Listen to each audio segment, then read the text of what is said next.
آج کے ہمارے سیشن کی ہمارے استاد گرامی حضرت قبلہ استاذ العلماء علامہ مولانا محمد انور مگھالوی صاحب زیدہ مجدہ جلوہ فرما ہوں گے، اور آپ جو دینی مدارس کے طلباء ہیں ان کا کردار و عمل کیا ہونا چاہیے،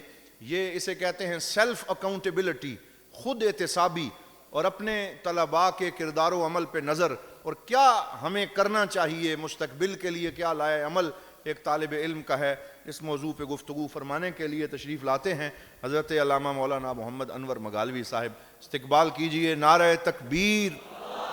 نعرہ رسالت، سیدی مرشدی۔ الصلاۃ والسلام علیکہ یا سیدی یا رسول اللہ وعلی آلکہ و صحابکہ یا سیدی یا حبیب اللہ۔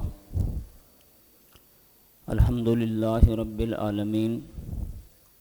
والصلاۃ والسلام علی سید الانبیاء والمرسلین وعلی آلہ و اصحابہ اجمعین۔ قال اللہ تبارک و تعالی فی الکلام المجید والفرقان الحمید وَلْتَكُمْ مِنْكُمْ أُمَّةٌ يَدْعُونَ إِلَى الْخَيْرِ وَيَأْمُرُونَ بِالْمَعْرُوفِ وَيَنْهَوْنَ عَنِ الْمُنْكَرِ۔ صدق اللہ مولانا العظیم۔ تمامی احباب آقا کریم صلی اللہ تعالیٰ علیہ وسلم کی بارگاہ اقدس میں انتہائی ادب و احترام سے ہدیہ درود و سلام پیش کیجیے۔ الصلاۃ والسلام علیکہ یا رسول اللہ وعلی آلکہ و صحابکہ یا سیدی یا حبیب اللہ۔ روح محفل استاذی المکرم استاذ العلماء والمشائخ شاہین اول حضرت علامہ شیخ الادب عطا محمد ملک صاحب دامت برکاتکم العالیہ، قابل صد تکریم جملہ اساتذہ کرام، عزیز از جان جملہ طلباء اعظام، اللہ کریم نے جب زمین کو آباد فرمایا تو اس میں ان گنت مخلوق تخلیق فرمائی،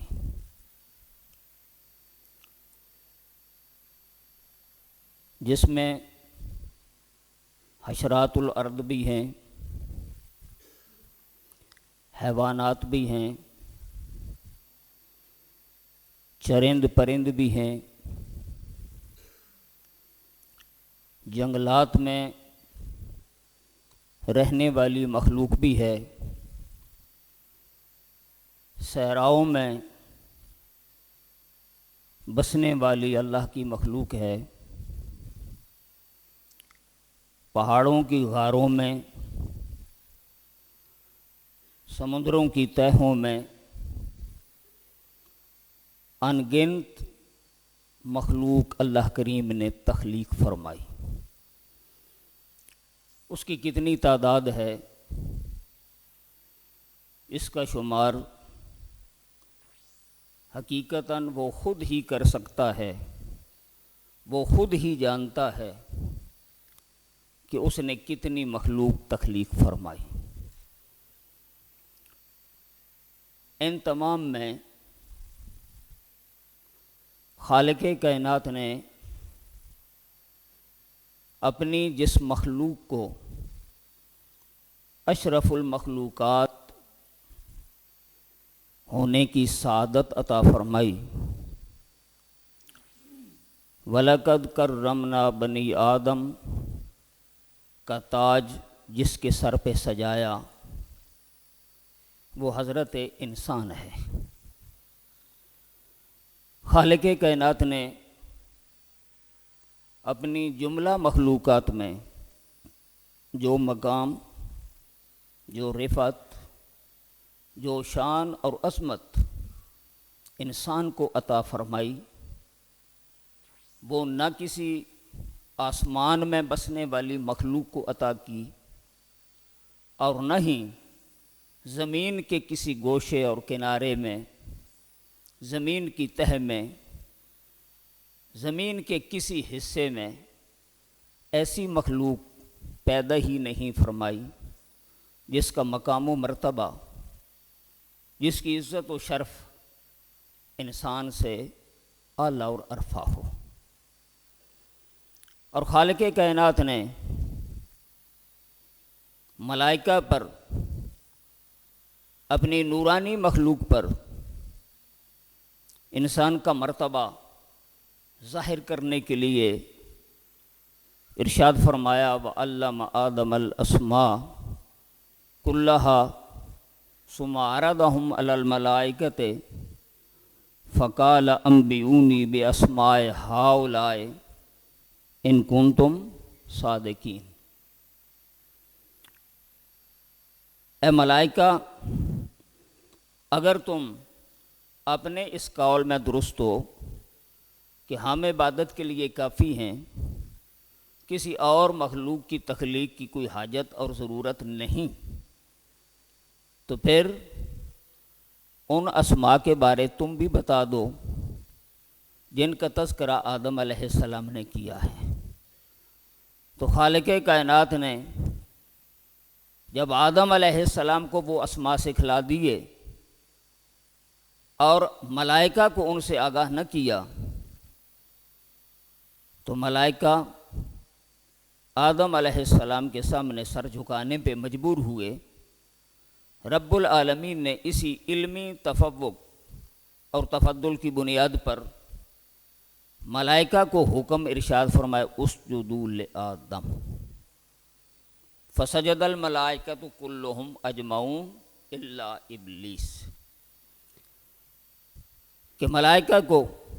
حکم ارشاد فرمایا آدم علیہ السلام کے سامنے جھک جاؤ، اس کے سامنے اپنی پیشانیاں جھکا دو، اس کے سامنے سر بسجود ہو جاؤ۔ تو پتہ یہ چلا کہ جو مقام و مرتبہ حضرت انسان کو حاصل ہے وہ اللہ کریم کی کسی اور مخلوق کو حاصل نہیں، اور نہ ہی اس نے کسی کو عطا فرمایا۔ پھر وسیع و عریض زمین جو خالق کائنات نے تخلیق فرمائی،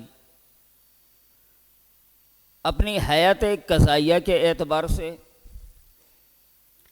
اپنی آب و ہوا کے اعتبار سے، اپنے اثرات کے اعتبار سے، مزاج کے اعتبار سے ایک جیسی نہیں۔ کہیں بلند و بالا پہاڑ ہیں، کہیں وسیع و عریض جنگلات ہیں،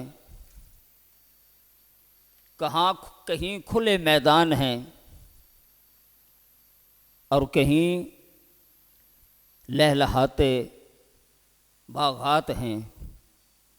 کہیں آبشاریں چل رہی ہیں، کہیں دریا بہہ رہے ہیں۔ آب و ہوا کے اعتبار سے بھی ساری زمین ایک جیسی نہیں، اور ساری زمین پہ بسنے والی خالق کائنات کی یہ مخلوق جو اشرف المخلوقات ہے انسان، اپنے مزاج کے اعتبار سے، طبع کے اعتبار سے، حاجات و ضروریات کے اعتبار سے قطعاً ایک جیسی نہیں۔ حاجات مختلف ہیں، ضروریات مختلف ہیں، مزاج مختلف ہیں، طباع مختلف ہیں۔ خالق کائنات نے یہ مزاجوں کا تفاوت کیوں رکھا؟ مختلف اور متنوع طبیعتیں کیوں بنائیں؟ اس لیے کہ کوئی ایک انسان اپنی جملہ ضروریات کو پورا کرنے پر قطعاً قادر نہیں۔ ہر بندے کی جو حاجات ہیں، جو اس کی ضروریات حیات ہیں، اگر ایک آدمی چاہے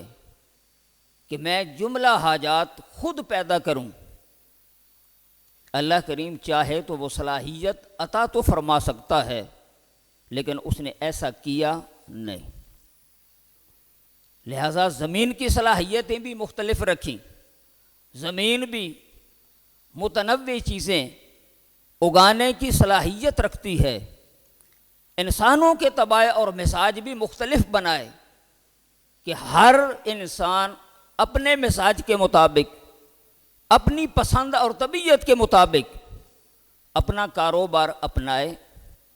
جو زمین سے اگانا چاہتا ہے وہ اگائے، اپنی حیات مستعار کو جس انداز سے وہ سکون آور اور خوشحال بنانا چاہتا ہے وہ اختیار کر لے۔ تو جس وقت سارے لوگ اپنے مزاج کے مطابق، اپنی طبیعتوں کے مطابق، اپنی پسند کے مطابق اپنا اپنا کاروبار اختیار کرتے ہیں، تو اللہ کریم ان تمام کی کاوشوں سے، ان تمام کی مسلسل جد و جہد اور کوشش سے جملہ انسانوں کی جملہ ضروریات پوری کرنے کا اہتمام فرما دیتا ہے۔ جو کسی کی حاجت اور ضرورت ہے وہ سارے لوگ، تمام لوگوں کی پیہم کوشش کے نتیجے میں اپنی حاجات اور ضروریات حاصل کرتے ہیں۔ لہذا کسی کی پسند زمین میں کاشت کرنا ہے، کسی کی پسند تجارت ہے، کسی کی پسند میڈیکل ہے، کسی کی پسند کوئی شعبہ، اس میں اعلیٰ شعبے بھی ہیں اور جنہیں ہم ادنا خیال کرتے ہیں وہ بھی ہیں۔ اگر وہ ادنا نہ ہوں تو اعلیٰ لوگ بھی کسی کو منہ دکھانے کے قابل نہ رہیں۔ لہٰذا اللہ کریم نے پسند مختلف بنا دی، جس سے اعلیٰ قسم، اعلیٰ خاندانوں کے لوگ، ان کی حاجات بھی پوری ہوتی ہیں، اور معاشرے کے دیگر جو طبقات ہیں ان کے بھی مزاج کے مطابق، طبائع کے مطابق ان کی حاجات و ضروریات بھی پوری ہوتی ہیں۔ لہذا معاشرتی جہاں بہت سی ضروریات اور حاجات ہیں، اس معاشرے کو اللہ کریم کی راہ پر چلانے کے لیے، اس معاشرے کو بندگی کا درس دینے کے لیے، اس معاشرے کو اللہ کریم کا بندہ بنانے کے لیے نبی مکرم صلی اللہ تعالی علیہ وسلم کا سچا غلام بنانے کے لیے، کہ تاکہ وہ کام اپنی پسند کا کرے، جو کاروبار ہے وہ اپنی طبیعت کے مطابق چوز کرے، لیکن دل کا قبلہ درست رہے، وہ جہاں ہو اسے پتہ ہو میرا رب اللہ ہے، میرا رب مجھے دیکھ رہا ہے، جو میں خلوت میں کرتا ہوں میرا رب اسے بھی دیکھتا ہے، جو میں جلوت میں کرتا ہوں میرا رب اسے بھی دیکھتا ہے۔ تو جب اس کا یہ تصور پختہ ہوگا کہ میں جہاں جس حال میں ہوں، میں جو کر رہا ہوں میرا خالق مجھے دیکھ رہا ہے، تو تنہائی میں بھی کبھی شیطان اس پر قابض نہیں ہو سکے گا، شیطان کبھی اس پر غلبہ نہیں پا سکے گا۔ وہ انسان اپنی خلوتوں میں بھی کبھی راہ ہدایت سے بہک نہیں سکے گا، بلکہ اللہ کریم کی تائید اور نصرت اسے نصیب رہے گی، اور جہاں پر بھی وہ ہوگا اسے یہ تصور ذہن میں راسخ رہے گا کہ میں بندہ اللہ کا ہوں اور غلام مصطفیٰ کریم کا ہوں۔ یہ دو چیزیں ذہن نشین ہو جائیں کہ بندہ اللہ کا ہوں، غلام مصطفیٰ کریم کا ہوں، تو وہ جہاں رہے گا نہ کوئی شیطان کی اولاد اسے راہ راست سے بہکا سکے گی، نہ انسانوں میں سے جو جنہیں اللہ کریم نے شیطان کے لقب سے یاد فرمایا ہے،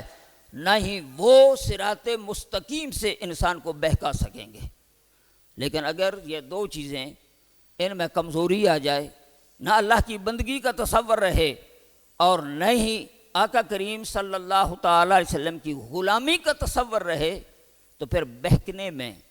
صراط مستقیم سے ہٹنے میں دیر نہیں لگتی۔ اس لیے معاشرے کی جس طرح دیگر حاجات اور ضروریات ہیں، اسی طرح معاشرے کی یہ ایک حاجت اور ضرورت ہے کہ اس کے دینی احکام ان کی رہنمائی کرنے والا بھی کوئی ہو۔ آقا کریم صلی اللہ تعالی علیہ وسلم جو دین لے کر تشریف لائے، رب العالمین نے جو دین نبی مکرم صلی اللہ تعالی علیہ وسلم کی وساطت سے ہمیں عطا فرمایا، اس دین کے احکام کیا ہیں، وہ دین ہم سے کیا تقاضا کرتا ہے،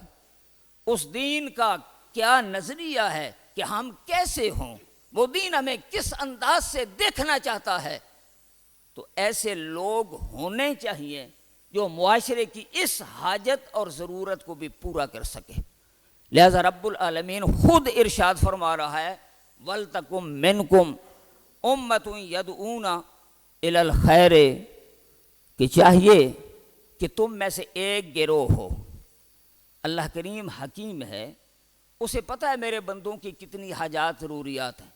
متنوع ضرورتیں ہیں، اس نے تمام کو اس چیز کا پابند نہیں کیا سارے کے سارے آؤ، فرمایا تم میں سے ایک جماعت ہونی چاہیے،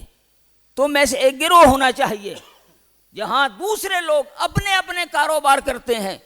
اس جماعت کا کام کیا ہونا چاہیے، یدعون الی الخیر، یہ نیکی کی دعوت دیتے رہیں، نیکی کی طرف، عمل خیر کی طرف لوگوں کو بلاتے رہیں، یامرون بالمعروف وینہون عن المنکر، نیکی کا حکم دیتے ہوں، برائی سے، بے حیائی سے، گناہ سے لوگوں کو روکنے کی کوشش کرتے ہوں، تو جس وقت یہ تبلیغ کا، دعوت و ارشاد کا یہ تسلسل قائم رہے گا تو جہاں معاشرے کی دیگر حاجات مکمل ہوتی ہیں، اس گروہ کے اپنی ذمہ داریاں ادا کرنے کے ساتھ معاشرے کی یہ ضرورت بھی پوری ہوتی رہے گی۔ اور اگر سارے ہی دنیا کے پیچھے پڑ جائیں، دنیا کے پیچھے پڑ جائیں اور دنیا کے ہی متلاشی رہیں، دنیا ہی ان کی کا اوڑھنا بچھونا ہو، تو یقینی بات ہے کہ وہ دنیا تو حاصل ضرور کریں گے لیکن دینی یہ فریضہ ادا کرنے میں وہ کبھی کامیاب نہیں ہوں گے۔ اس لیے ہمارا رب ہم سے یہ تقاضا کر رہا ہے وَلْتَكُمْ مِنْكُمْ أُمَّةٌ يَدْعُونَ إِلَى الْخَيْرِ وَيَأْمُرُونَ بِالْمَعْرُوفِ وَيَنْهَوْنَ عَنِ الْمُنْكَرِ۔ یہ یاد رہے کہ یہ کوئی آسان کام نہیں ہے، ادھر کوئی اپنی مرضی سے نہیں آتا کہ میں نے بڑا کمال کر دیا، میں بڑا دانا اور عقل مند ہوں کہ میں نے دین کی تبلیغ کے لیے اپنے آپ کو وقف کیا ہے، اس دین کی راہ کو میں نے اختیار کیا ہے۔ اپنی عقل، اپنی مرضی سے کبھی بھی انسان اس میں کامیاب نہیں ہو سکتا۔ یہ توفیق خود پروردگار عالم عطا فرماتا ہے، اور اس کی توفیق عطا کرنے سے بندے کو یہ توفیق عطا ہوتی ہے۔ وَمَا تَشَاءُونَ إِلَّا أَن يَشَاءَ اللَّهُ، فرمایا تم چاہ بھی نہیں سکتے جب تک اللہ نہ چاہے، جب تک اللہ نہ چاہے۔ اس کا مطلب یہ ہوا کہ وہ گروہ، اس معاشرے کے وہ افراد جو اس دین کی راہ کے اوپر چلنے کے لیے اپنے آپ کو وقف کرتے ہیں، وہ خوش نصیب گروہ ہے، وہ عالی بخت لوگ ہیں جنہیں رب العالمین نے اپنے دین کی خدمت کے لیے چن لیا ہے، انہیں اللہ کریم نے اس چیز کی توفیق عطا فرمائی ہے۔ آقا کریم صلی اللہ تعالی علیہ وسلم ارشاد فرماتے ہیں مَن یُرِدِ اللّٰهُ بِهِ خَیْرًا یُفَقِّہُ فِی الدِّین، اللہ کریم جس کے بارے بہتری کا، خیر کا، سعادت مندی کا ارادہ فرماتا ہے، یُفَقِّہُ فِی الدِّین، اسے وہ اپنے دین کی فقاہت، دین کی سمجھ عطا فرما دیتا ہے۔ اس کا مطلب یہ نکلا کہ اس طرف آنا، اس کا فیصلہ ہمارے گھروں میں نہیں ہوتا، اس کا فیصلہ اس زمین پہ نہیں ہوتا، بلکہ اس کے بارے میں پہلا فیصلہ رب العالمین کی بارگاہ میں ہوتا ہے۔ چناؤ انتخاب وہاں ہوتا ہے کہ اس خاندان کا یہ فرد میرے دین کا خادم بنے گا، یہ فرد میرے دین کی خدمت کے لیے وقف ہوگا۔ جس وقت اللہ کریم یہ چناؤ فرما دیتا ہے،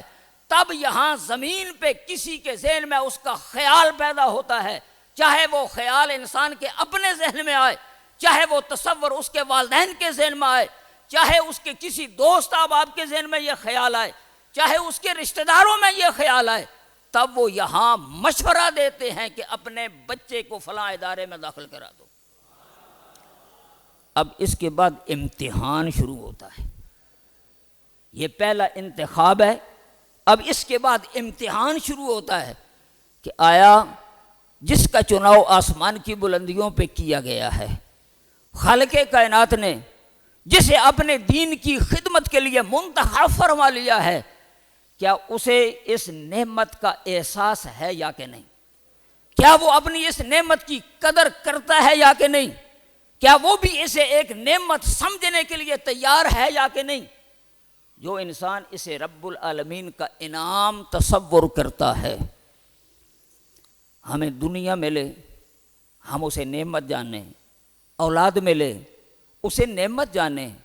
دنیاوی رینک ملے اسے نعمت جانیں، تو اگر اللہ کریم اپنے دین کی نوکری کے لیے ہمیں منتخب فرما لے تو یہ اس کا انعام نہیں ہے؟ سب سے بڑا انعام یہی ہے کہ خالق کائنات اپنے دین کی نوکری کے لیے کسی کو چن لے۔ لہذا امتحان کیا ہے؟ اس نعمت کی قدر کرنا، اس نعمت کا حق ادا کرنا۔ اللہ کریم نے پھر وعدہ فرما رکھا، وَلَئِن شَكَرْتُمْ لَأَزِيدَنَّكُمْ وَلَئِن كَفَرْتُمْ إِنَّ عَذَابِي لَشَدِيدٌ۔ اگر تم میری نعمت پر شکر ادا کرتے رہو گے، اور اس اعتبار سے شکر کیا ہے کہ تعلیم کے جو تقاضے ہیں ان سارے تقاضوں کو پورا کیا جائے، جو تعلیم حاصل کرنے کی ذمہ داریاں ہیں ان ذمہ داریوں کو ادا کیا جائے،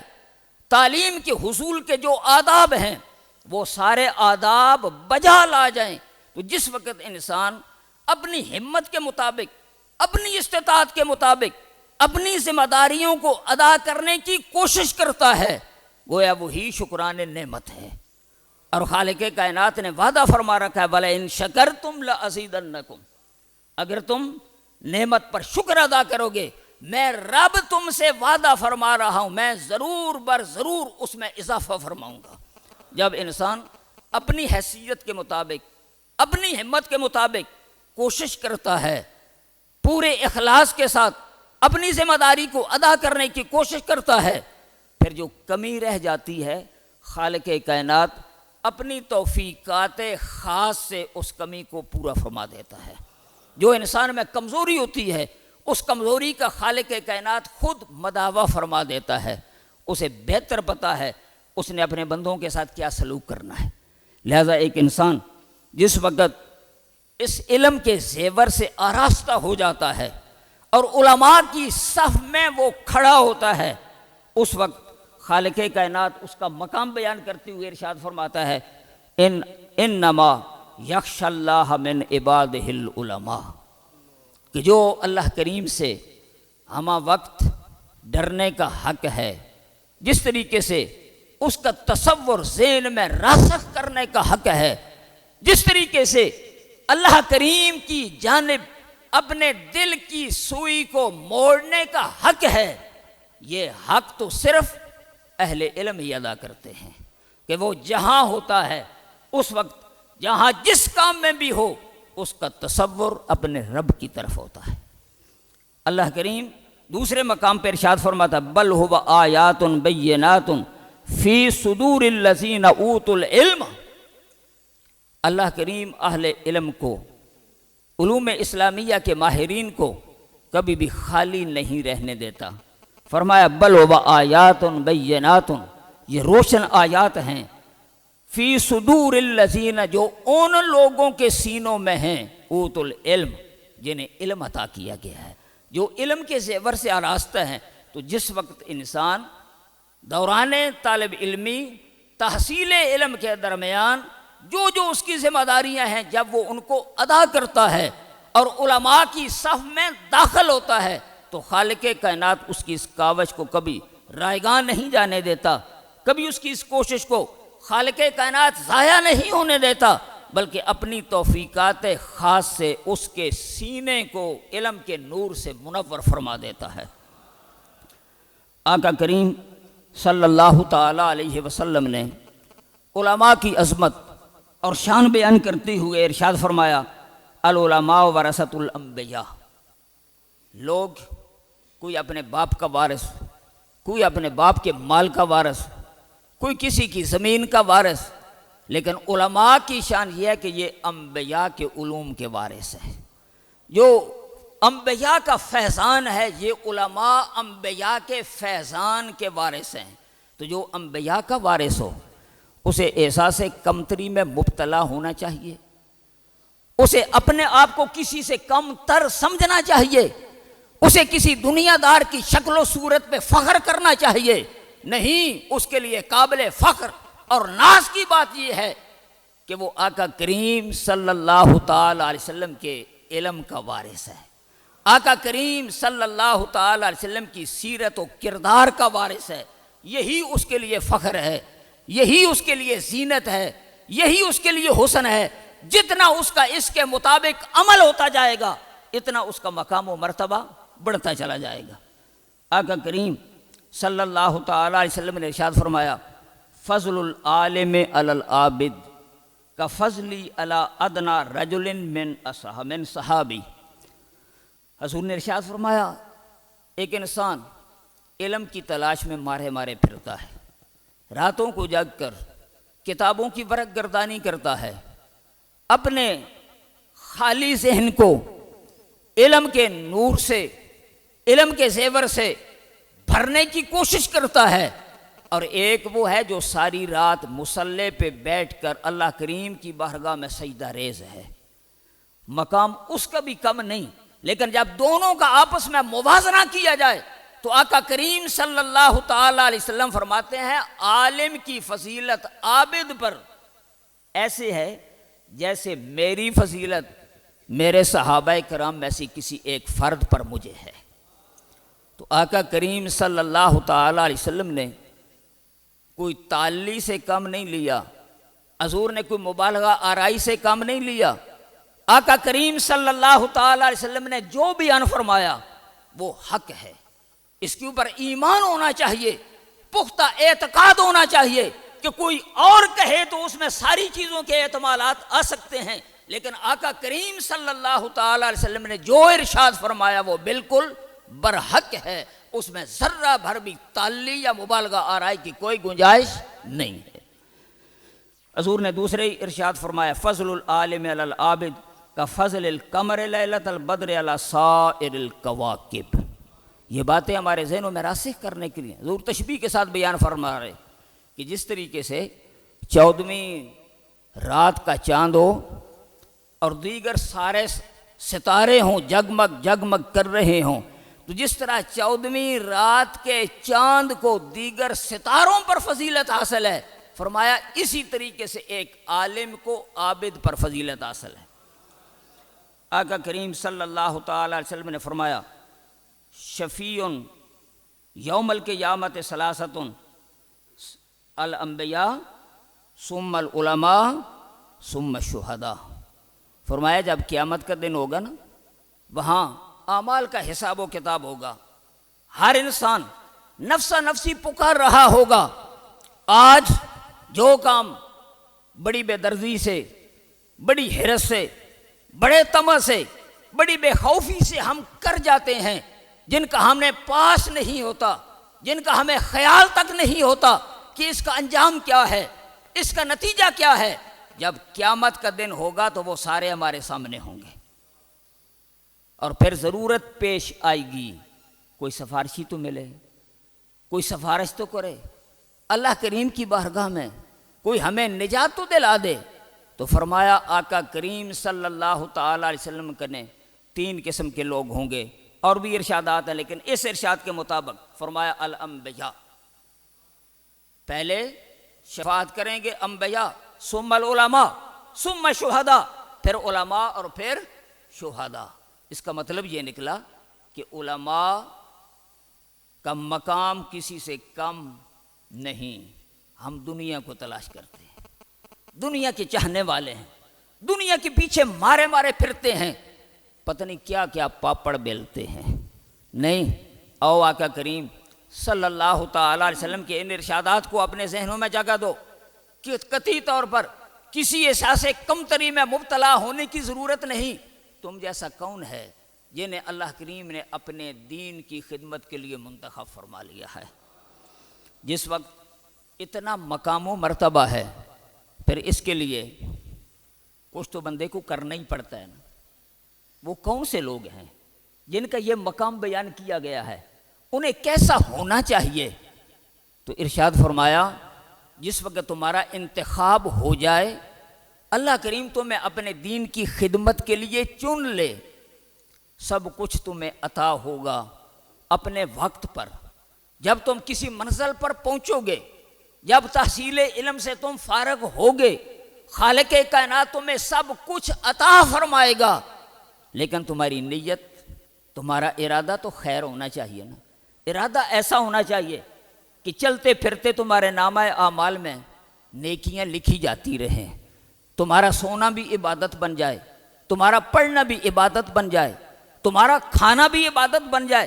تمہارا کھیلنا بھی عبادت بن جائے۔ جو کام بھی کرو اللہ کریم اسی کو پسند فرما کر تمہیں اس پر اجر و ثواب عطا فرمائے۔ اس لیے نیت ایسی کرو کہ جہاں ہو وہ تمہارے لیے نیت موجود رہے اور تم اللہ کریم کی جانب سے اس عطا کے مستحق قرار دیے جاؤ جو وہ اپنے بندوں کو عطا فرماتا ہے۔ اور وہ نیت کیا ہونی چاہیے؟ ہمیں تو ہمارے شیخ طریقت نے ساری عمر ہر محفل میں، ہر مجلس میں، ہر ملاقات میں یہی سبق پڑھایا، قل ان صلاتی و نسکی و محیای و مماتی للہ رب العالمین۔ قل ان صلاتی و نسکی و محیای و مماتی للہ رب العالمین۔ یا اللہ میری ساری کاوشیں، میری ساری کوششیں، میرے سارے اعمال جیسے بھی ہیں، یا اللہ میں جو بھی ہوں، لیکن میرا عمل وہ تیری رضا کے لیے ہے، میرا عمل تیری خاطر ہے۔ تو جس وقت انسان اس ارادے کو، اس نیت کو اپنے اندر پختہ کر لیتا ہے، تو پھر اس دوران وہ جو بھی کرتا ہے وہ اسی نیت کے تحت ہوتا ہے، اور خالق کائنات ضرور اس پہ کرم فرماتا رہتا ہے۔ اس لیے نیت یہ ہونی چاہیے، ان صلاتی و نسکی و محیای۔ اس نیت کرنے سے، اس ارادہ کرنے سے اچھی نوکریوں کی راہ میں رکاوٹ نہیں بنے گی،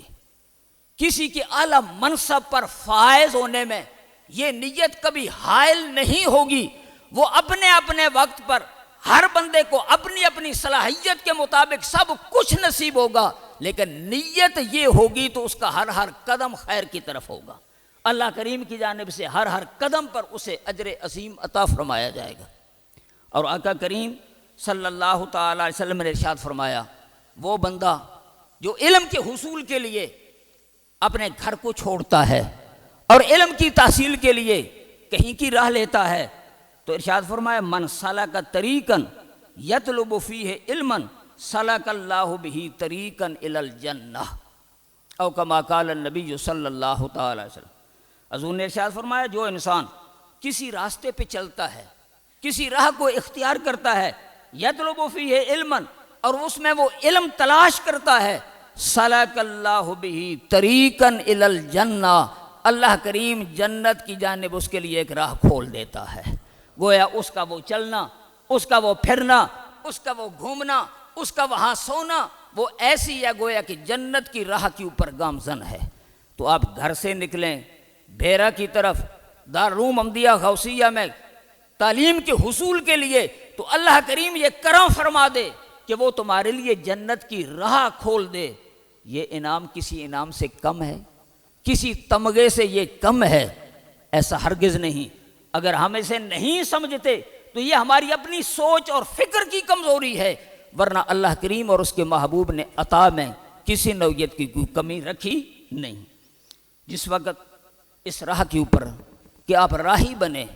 اس راہ کے اوپر آپ چلنے لگے، پھر کیا عمل کیا ہونا چاہیے، طریقہ کار کیا ہونا چاہیے، بندے کا کردار کیا ہونا چاہیے؟ لَقَدْ كَانَ لَكُمْ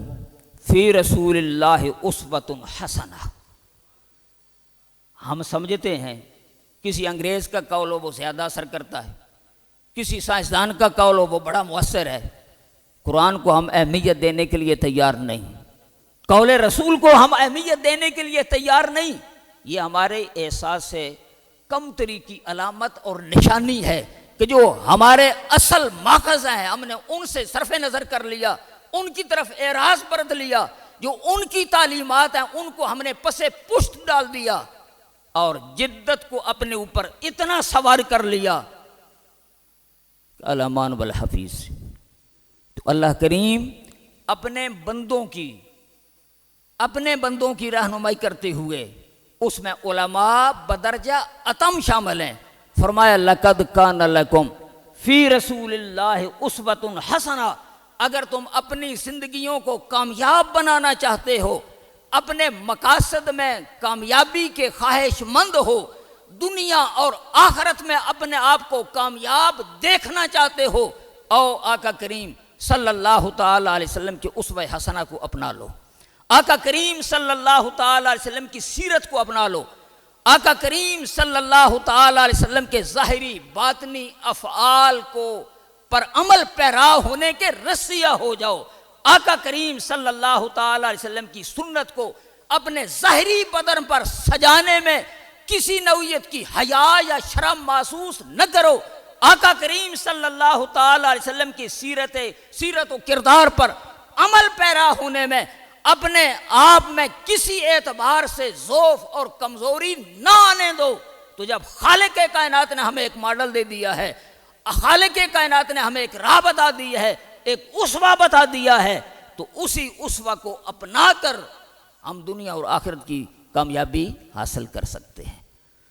کاش یہ سبق ہمیں یاد رہے، کاش ہم اسے اہمیت دینے کے لیے تیار ہوں،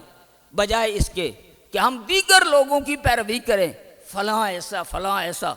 اور جو آقا کریم صلی اللہ تعالیٰ علیہ وسلم کی سیرت و کردار ہے اس کی طرف ہم توجہ نہ دیں، پھر اپنے آپ کو ناکام نہیں کریں گے تو کیا ہوگا؟ آقا کریم صلی اللہ تعالیٰ علیہ وسلم نے فرمایا بنی الدین علی النظافہ، دین کا دار و مدار نظافت پر ہے، اور اس نظافت صفائی ستھرائی سے مراد ظاہری بدن کی نظافت بھی ہے اور دل کی نظافت بھی ہے، اخلاق کی نظافت بھی ہے، باطن کی نظافت بھی ہے، کہ دین صرف ہم سے ظاہر کا تقاضا نہیں کرتا، دین ہم سے باطن کا تقاضا بھی کرتا ہے، کہ جس طرح ہم اپنے ظاہری بدن کو صاف شفاف رکھنے کی کوشش کرتے ہیں اور اس کے لیے پاپڑ بیلتے ہیں، اس سے کہیں زیادہ اپنے باطن کو صاف ستھرا رکھنے کی ہمیں کوشش کرنی چاہیے، ہمیں اپنا کردار ایسا بنانا چاہیے، اپنی سیرت ایسی بنانی چاہیے، اپنے افعال و اعمال ایسے بنانے چاہیے کہ ہم تنہا ہوں، ہم کوئی ندامت محسوس نہ کریں، ہم دوستوں کی محفل میں ہوں کسی نوعیت کی ندامت محسوس نہ ہو، دنیا میں ہوں کوئی ندامت نہ ہو، اور کل رب العالمین کی بارگاہ میں حاضر ہوں اپنے اعمال پر کوئی ندامت نہ ہو۔ اس انداز سے جس وقت علماء اپنے آپ کو سجا لیتے ہیں تو یقیناً وہ فرشتوں سے اعلیٰ ہو جایا کرتے ہیں۔ حضرت عبداللہ بن مسعود رضی اللہ تعالی عنہ آپ ارشاد فرماتے ہیں کہ علم کے تقاضے کیا ہیں؟ لیس العلم عن کثرت الحدیث ولکن العلم عن کثرت الخشیہ، کہ زیادہ باتیں کرنے سے علم نہیں آتا، معلومات زیادہ ہو جانے سے علم نہیں ہوتا، علم آتا ہے علم کثرت الخشیہ، کہ انسان کے اندر خشوع خضوع ڈر رب العالمین کا خوف اور تقوی وہ زیادہ ہوگا تو وہ زیادہ عالم ہوگا، بظاہر علم تھوڑا بھی ہو عمل اس کے مطابق ہو جائے وہ اس زیادہ علم سے بہتر ہوا کرتا ہے جس کے ساتھ عمل موجود نہ ہو۔ حضرت ابن عباس رضی اللہ تعالیٰ عنہ آپ ارشاد فرماتے ہیں العالم بالرحمن من عبادہ من لم یشرک بہ شیئا واحل حلالہ وحرم حرامہ وحفظ وصیتہ وایقن انہ ملاقیہ ومحاسب بعملہ۔ عالم میں ربانی جسے کہا جاتا ہے، عالم بالرحمن جسے عالم ربانی کہا جاتا ہے، وہ کون ہے؟ ارشاد فرمایا اللہ کے بندوں میں سے عالم ربانی وہ ہوتا ہے من لم یشرک بہ شیئا، پہلی چیز اللہ کے ساتھ کسی چیز کو شریک نہ ٹھہرائے، وَأَحَلَّ حَلَالَهُ جن چیزوں کو اللہ نے حلال قرار دیا ہے انہیں حلال سمجھے، وَحَرَّمَ حَرَامَهُ جنہیں اللہ نے حرام قرار دیا ہے انہیں حرام سمجھے، وَحَافِظَ وَصِيَّتَهُ اور اللہ کی وصیت، اس کی نصیحت، اس کی حفاظت کریں۔ جو تلقین کی ہے اللہ اور اس کے رسول نے، اس تلقین کی حفاظت کرتا رہے، وَأَيْقَنَ أَنَّهُ مُلَاقِيهِ اس بات پر یقین رکھے کہ وقت آئے گا، اللہ کریم کی بارگاہ میں حاضر ہوں گا، اس سے ملاقات ہوگی، لہذا اس سے پہلے محاسب بعملہ اپنے عمل کا وہ محاسبہ کرتا رہے کہ میں نے کیا کیا ہے۔ یہ حدیث طیبہ ہماری توجہ اس جانب مبذول کراتی ہے کہ ہم بھی ایک راہ کے مسافر ہیں، ایک راہ کے راہی ہیں، ہمیں بھی اپنا محاسبہ کرتے رہنا چاہیے کہ ہمارا دن کیسے گزرتا ہے، ہماری رات کیسے گزرتی ہے، ہمارے دن کے اعمال کیا ہیں، طالب علم ہونے کی حیثیت سے ہماری ذمہ داریاں کیا ہیں، ہم ان ذمہ داریوں پر کس حد تک پورا اتر رہے ہیں۔ یہ ساری چیزیں ہم سے تقاضا کرتی ہیں اس بات کا کہ اگر ہم اپنے گریبان میں جھنک کر اپنا محاسبہ کرتے رہیں گے، جیسے ہے نا حاسبو قبل ان تحاسبو، اپنا محاسبہ کرو اس سے پہلے کہ تمہارا محاسبہ کیا جائے، کوئی کرے اس سے پہلے خود کر لینا چاہیے، اپنی اصلاح خود کر لینی چاہیے، اور اصلاح اس وقت تک نہیں ہو سکتی جس وقت تک پہلے کمزوریوں کی نشاندہی نہ ہو، اور کمزوریوں کی نشاندہی کے بعد جس وقت ان کی اصلاح کی کوشش نہ کی جائے اس وقت تک کبھی بھی اصلاح نہیں ہو سکتی۔ پہلے کمزوریوں کا اعتراف، اس کے بعد ان کمزوریوں کے ازالے کی کوشش، جس وقت ان دو چیزوں کو اپنا لیا جائے تو اصلاح ہو جایا کرتی ہے، انسان کی کمزوریاں دور ہو جایا کرتی ہیں۔ اور حضرت وہب بن مالک ارشاد فرماتے ہیں ان العلم لیس بکثرت الروایت وانما العلم نور یجعلہ اللہ فی القلب۔ اس علم کو کیا سمجھ رکھا ہے کہ یہ کیا ہے، یہ کوئی معمولی چیز تو نہیں ہے۔ آپ فرماتے ہیں علم کثرت روایت کا نام نہیں ہے، کثرت روایت سے علم نہیں آتا، انما العلم نور، علم ایک نور ہے، یجعلہ اللہ فی القلب جسے رب العالمین دل میں رکھتا ہے۔ اب جس طریقے سے دودھ ڈالنے کے لیے برتن کا پہلے پاک ہونا ضروری ہے، اسی طریقے سے علم کا نور اپنے دل میں ڈالنے کے لیے دل کو پہلے پاک کرنا ضروری ہے۔ دل پاک ہوگا تو علم کا نور اس میں آئے گا، اگر دل پاک نہیں تو پھر علم کا نور اس دل کے اندر آ سکتا نہیں۔ اس حوالے سے یہ ارشاد ہماری اس جانب توجہ دلاتا ہے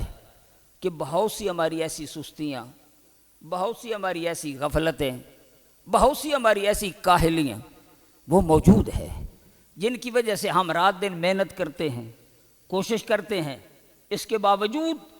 ہم علم کے حصول میں کامیاب نہیں ہوتے، ہمارے اندر وہ ترقی نہیں آتی، ہمارے اندر وہ حوصلہ پیدا نہیں ہوتا جو اس محنت کے نتیجے میں پیدا ہونا چاہیے۔ تو آخر کوئی تو سبب ہے نا کہ ہم رات 1 بجے تک جاگتے ہیں، صبح سبق یاد نہیں ہوتا۔ اس کی وجہ یہ ہے کہ کچھ باطنی بیماریاں ہیں، کچھ باطنی خرابیاں ہیں جو ہمارے اندر در آئی ہیں، جن کی طرف ہم توجہ کرنے کے لیے تیار نہیں، تو جس وقت دل ان سے اٹا پڑا ہے تو وہاں علم کا نور کبھی آ سکتا نہیں۔ حضرت امام شافعی رحمۃ اللہ تعالی علیہ آپ ارشاد فرماتے ہیں کہ میں نے حضرت وکی کی بارگاہ میں شکوت الی وکی سوء حفظی فاوصانی الی ترک المعاصی، کہ میں نے حضرت وکی کی بارگاہ میں یہ عرض پیش کی، اپنی شکایت کی کہ میرا حافظہ کمزور ہو گیا ہے، مجھے بات یاد نہیں رہتی، تو آپ نے ارشاد فرمایا فاوصانی الی ترک المعاصی، آپ نے گناہ معاصی غلطیاں چھوڑنے کی مجھے نصیحت فرمائی کہ شافی جو معاصی ہیں ان کو ترک کر دے، وہ کام جو نہیں کرنے کے انہیں چھوڑ دے۔ فَإِنَّ الْعِلْمَ نُورٌ مِّنْ إِلَٰهٍ وَنُورُ اللَّهِ لَا يُعْطَىٰ لِعَاصٍ، اس لیے کہ علم اللہ کریم کی جانب سے ایک نور کی سوغات ہے، وَنُورُ اللَّهِ لَا يُعْطَىٰ لِعَاصٍ، اور کسی گناہگار کو یہ اللہ کا نور عطا نہیں کیا جاتا۔ اس کا مطلب یہ نکلا کہ اس نور کی دولت کو سمیٹنے کے لیے اپنے دل کے برتن کو صاف کرنا لازم اور ضروری ہے، تنہائی میں ہو یا جلوت میں، علادگی میں ہو، دوستوں کی محفل میں، انسان کی فکر اتنی پاک ہونی چاہیے، اس کی سوچ اتنی اعلیٰ ہونی چاہیے کہ اس کے اندر شیطان یا اس کے حواریوں کو کبھی بھی اس پر حملہ کرنے کی جرت نہ ہو سکے۔ جس وقت یہ صورتحال بنے گی، آقا کریم صلی اللہ تعالی علیہ وسلم نے اس لیے ارشاد میں سب سے بنیادی چیز اس کے اندر وقت آتا ہے کہ انسان اپنے وقت کو ضائع نہ کرے۔ حضور نے ارشاد فرمایا من استوى یوما فهو مغبون، وہ انسان جس کے 2 دن ایک جیسے گزر جائیں، ایک جیسے، جہاں وہ کل کھڑا تھا آج بھی وہی ہے، فرمایا وہ انسان خسارے میں ہے، وہ انسان نقصان میں ہے۔ ہمیں بھی کبھی کبھی اپنے گریبان میں جھانک کر کوشش کر لینی چاہیے، یہ سوچ لینا چاہیے کل ہماری کیفیت کیا تھی، آج کیا ہے، کل ہمارے علم کا سفر تھا وہ کہاں تک پہنچا تھا، آج کہاں ہے، کل ہمارے عمل کی کیفیت کیا تھی، آج وہ کیفیت کہاں تک پہنچی ہے۔ جس وقت یہ سوچیں گے تو یقیناً من حسن اسلام المرء ترکہ ما لا یعنی، پھر لا یعنی چیزوں سے انسان ترک کر دیتا ہے۔ انسان کے اسلام کا حسن یہی ہے کہ وہ لا یعنی اور بیکار معاملات کو چھوڑ دیتا ہے، اور اس بیکار اور لا یعنی عمل میں جو ہمارے اندر سب سے بڑی چیز ہے، بنایا تو پتہ نہیں کس کے لیے تھا لیکن ہم نے اس کا استعمال غلط کر دیا، ہم اس سے فارغ ہوتے ہی نہیں، وہ ہے موبائل کا غلط استعمال۔ صحیح استعمال میں نفع بخش، غلط استعمال میں وقت کا ضیاع، کہ ساری ساری رات کئی گھنٹے وہ چلتا ہے لیکن نہ نیند آتی ہے نہ تھکاوٹ محسوس ہوتی ہے، لیکن وقت تو کسی کا انتظار نہیں کرتا، وقت تو گزرتا چلا جاتا ہے، اس کی سوئی تو کبھی نہیں رکتی۔ اس لیے میں نے آپ کا بہت سا وقت لے لیا ہے، بہت سی چیزیں باقی ہیں جو بیان کرنے کی ہیں، لیکن وقت کی تنگی کے باعث میں یہیں اختتام کرتا ہوں۔ آخر میں ایک بات، حضرت امام اعظم ابو حنیفہ رحمۃ اللہ تعالی علیہ ایک دن سبق پڑھا رہے تھے، آپ کے قریب سے ایک ماشکی گزرا، آپ کھڑے ہو گئے، کلاس پڑھا رہے تھے، ماشکی گزرا ہے، پانی تقسیم کرنے والا وہ گزرا ہے۔ شاگردوں نے پوچھا حضور آپ کیوں کھڑے ہوئے؟ آپ نے ارشاد فرمایا یہ میرا استاد ہے، یہ میرا استاد ہے۔ شاگردوں نے پوچھا حضور یہ آپ کا استاد ہے؟ آپ نے فرمایا ہاں یہ میرا استاد ہے۔ انہوں نے پھر تعجب سے پوچھا حضور آپ نے اس سے کیا سیکھا ہے، اس نے آپ کو کیا پڑھایا ہے؟ آپ نے ارشاد فرمایا اس نے مجھے بتایا تھا کہ کتا کب بالغ ہوتا ہے، کتا کب بالغ ہوتا ہے، یہ اس نے مجھے سمجھایا تھا، یہ بات اس نے مجھے بتائی تھی، اس اعتبار سے یہ میرا استاد ہے۔ اب امام اعظم ابو حنیفہ رحمۃ اللہ تعالی علیہ کہاں اور وہ ماشکی کی حیثیت کیا، لیکن آپ نے اس سے سمجھایا یہ کہ استاد اور شاگرد کا ایک رشتہ جو بڑا ہی مضبوط لیکن بڑا ہی نازک ہے، اس کی روح بقیہ سارے تعلقات ایک جسم کی حیثیت رکھتے ہیں، اور ادب و احترام کتاب کا ہو، استاد کا ہو، والدین کا ہو، وہ ادب و احترام استاد کے اس رشتے کے جسم کے اندر ایک روح کی حیثیت رکھتا ہے۔ اگر ادب و احترام باقی رہے گا، فیضان پانے میں بھی انسان کامیاب ہوگا اور فیضان دینے والا کچھ دے بھی سکے گا۔ اور اگر روح نکل گئی تو وہ مردہ جسم کی طرح ہے۔ کتابوں کی برگردانی ہو رہی ہے، کتابیں پڑھی جا رہی ہیں، کتابیں پڑھائی جا رہی ہیں، اور اسے پتہ نہیں حاصل کیا ہوتا ہے، واللہ عالم بالصواب۔ اللہ کریم جو میں نے کہا اگر اس میں کوئی صاف ہوا، کوئی غلطی ہوئی، وہ اللہ کریم ہمیں معاف فرمائے۔ جو میں نے آپ کو کہا اگر آپ کے مزاج کے اوپر کوئی گرام گزرا، اس کی بھی آج معذرت، اللہ کریم ہمیں عمل کی توفیق عطا فرمائے۔ جو ہماری حقیقی خواہش ہے کہ ہم کیا بنیں، ہم اپنے آپ کو کیا دیکھنا چاہتے ہیں، معاشرہ ہم سے کیا توقعات رکھتا ہے، اللہ کریم ہمیں اس پر پورا اترنے کی توفیق عطا فرمائے۔ وآخر دعوانا ان الحمدللہ رب العالمین۔